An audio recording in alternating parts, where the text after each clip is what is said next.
বিরিয়ানি রান্না করলাম। তো ভাবলাম আপনাদের সাথে রেসিপি শেয়ার করি। একদম সিম্পল ভাবে রান্না করেছি। কারণ আমি সবসময় সিম্পল ভাবে রান্না করতেই পছন্দ করি। তো চলুন রেসিপিতে চলে যাচ্ছি। ১ম এই আমি এখানে ১ কেজি পরিমাণের গরু মাংস নিয়েছি। তারপর মাংসগুলোকে আমি ছোট, ছোট টুকরো করে নিয়েছি। ভালো করে ধুয়ে ফ্রেশ করে তারপর কেটে নিয়েছি। এরপর আমি এখন এখানে অনেকগুলো পেঁয়াজ কুচি দিয়েছি। আমি নরমালি পেঁয়াজটা একটু বেশি খাই। আর এটা যেহেতু গরুর মাংসের রেসিপি তাহলে তো পেঁয়াজ একটু বেশি দেওয়াই লাগবে। এরপর আমি কিছু শুকনো উপকরণ এড করেছি। আমি সামান্য একটু মরিচের গুঁড়ো আর সামান্য ধনিয়ার গুঁড়ো ও স্বাদমতো লবণ এড করেছি। তারপর একটু সয়াবিন তেল এড করেছি। আমি সয়াবিন তেলটা একটু কম দিয়েছি। কারণ মাংসের মধ্যে চর্বির পরিমাণ অনেক ছিল এইজন্য। তো এরপর আমি একটা রাঁধুনি বিরিয়ানি মসলা নিয়ে নিয়েছি এখানে।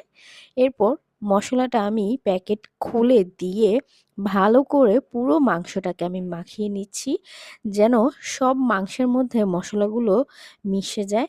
তারপর ভালো করে আমি আমার হাতটা ধুয়ে নিয়েছি। আর আমি আরেকটু সামান্য পানি এড করেছি, করেই চুলায় বসিয়ে দিয়েছি। এই তো দেখেন কষানো হচ্ছে।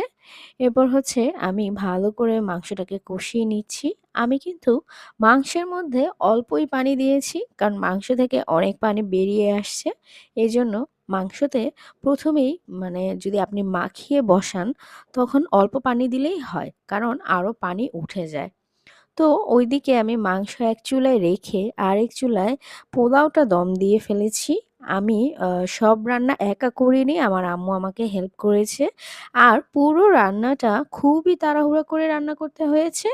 আমার হাসব্যান্ড কাজে থেকে এসেছে, সে খাবে এজন্য আরকি একটু তাড়াহুড়ো করেই রান্নাটা করা হয়েছে একদম অল্প সময়ের মধ্যে।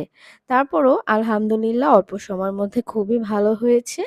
এই তো এখন পোলাওয়ের মধ্যে মাংসগুলো মিক্স করে নিচ্ছি অল্প, অল্প করে। এখানে আমি ১ কেজি পোলার চাল থেকে আ মানে কি বলবো ওটাকে ১ পোয়া পরিমাণ পোলার চাল রেখে দিয়েছি আর বাকিগুলো এটার মধ্যে নিয়ে নিয়েছি। তারপর হচ্ছে দেখেন আমি এখানে পুরোটাকে মিক্স করছি ভালো করে।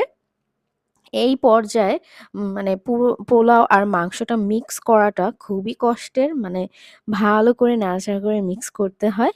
এখন আমি এই পোলাওটাকে দমে রেখে দিব। আস্তে, আস্তে এটা দমে চলে আসবে। আর এই হচ্ছে ফাইনাল লুক, মানে আমার বিরিয়ানি হয়ে গিয়েছে। আমি কিন্তু বিরিয়ানির মধ্যে ছোট, ছোট আলু ব্যবহার করেছি, নতুন আলু। আর হচ্ছে সিমি মটর ব্যবহার করেছি। আচ্ছা আমরা এটাকে সিমি মটরই বলে থাকি। আর শুধু